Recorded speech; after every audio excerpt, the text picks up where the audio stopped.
Assalamualaikum warahmatullahi wabarakatuh. Hello everyone. Today I will present two topics. The first one is operation system and the second is malware. So let's begin with the first topic, which is operation system. Definition of operation system. An operation system is the main software that manages all hardware and software resources on a computer and provides common service for running application program. For example, when you open an app, plug in a USB drive, or save a document, the OS handles this action behind the screen.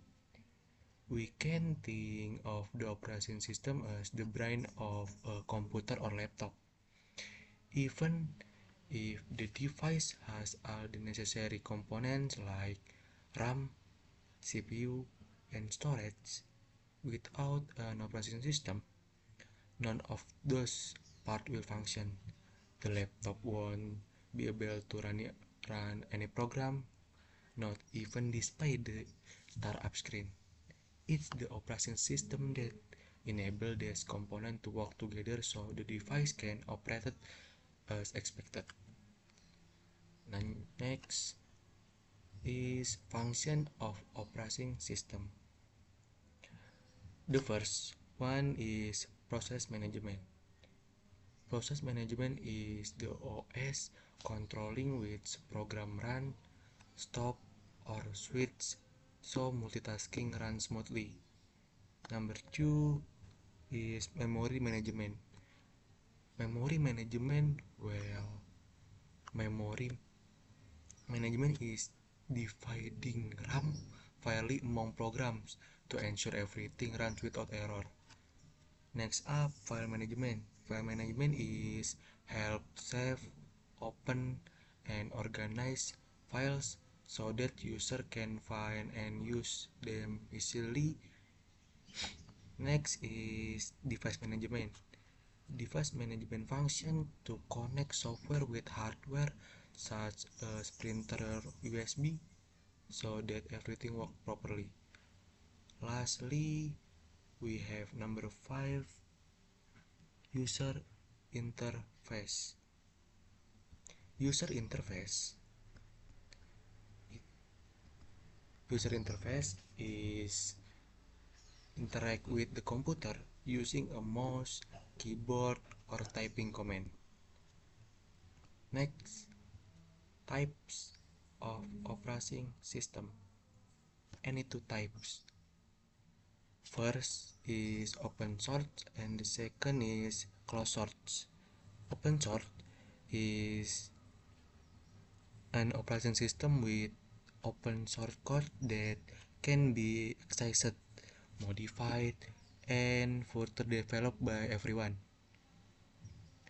Closed source, an operating system with closed source code that cannot be accessed or modified by the general public. Its open nature makes it popular in academic setting and among tech enthusiasts due to its flexibility and transparency. For example, Linux has many distributions developed by both communities and companies such as Ubuntu, Debian, or Red Hat. Closed source is properly and developed exclusive by a company.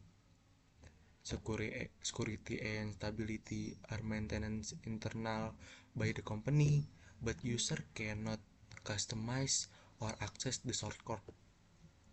Operation systems like Windows and Mac OS are widely used for their user-friendly interface but are commercial and often require a license. Next, how an operating system works. For example, when you click the Microsoft Word icon, the OS receives the command. It tells the CPU to start the program. It assigns memory space in the RAM. If you type and print, it manages the connection to the printer. In short, the OS constantly works in the background to coordinate all system components smoothly and securely. Next, popular operating system example. Windows. Windows user-friendly and support many apps, but it's paid. Linux.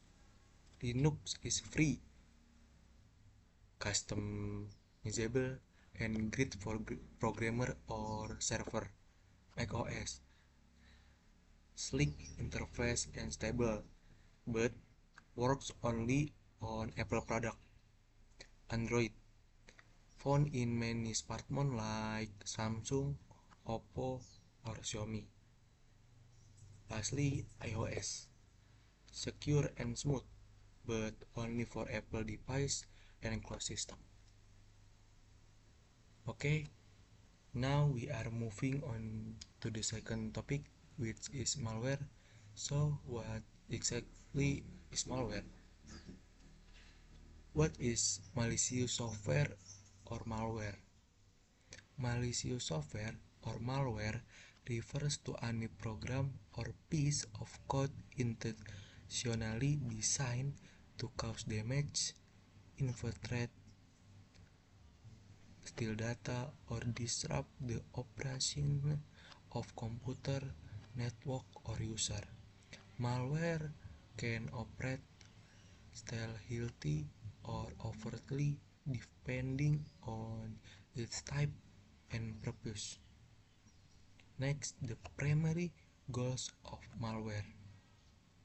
Number one is damaging computer system or network. Malware objective vary. Some aim to destroy, other to spy or profit.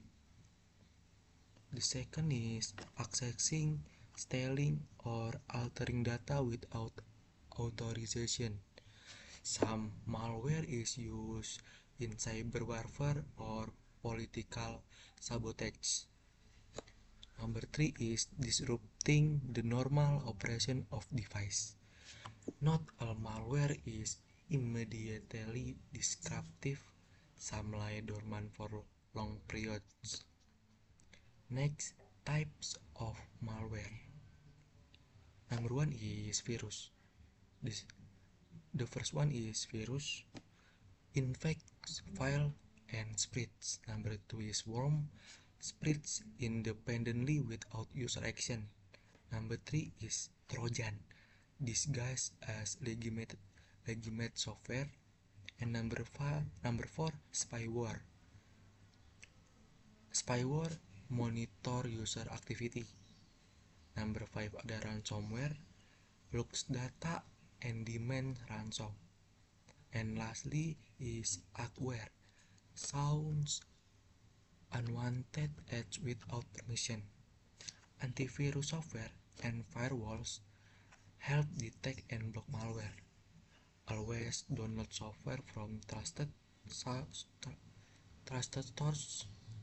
and avoid suspicious links.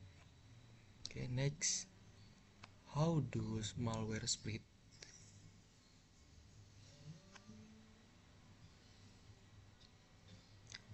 Malware spread action is via email, attachment, or suspicious link or phishing. Downloading files from unauthorized website, installing bad or cracked software, using infected USB drive, exploiting system or application vulnerabilities. Many infections occur due to careless online behavior. Some malware spread automatically without user interaction if systems are vulnerable. Okay, next, how to prevent and handle malware. Use and regularly update antivirus software. Avoid clicking on suspicious link or attachment. Download apps only from official sources. Regularly backup important data. Keep your system and apps up to date. Prevention is better than recovery. Protecting digital safety habits ensure long-term protection. Okay, alright, we reached the end of the final slide on the topics of malware. Thank you very much for watching this presentation. If there were any words or explanations that were inappropriate or unclear, I sincerely apologize. I'm NZ, and once again, thank you for your attention. Bye.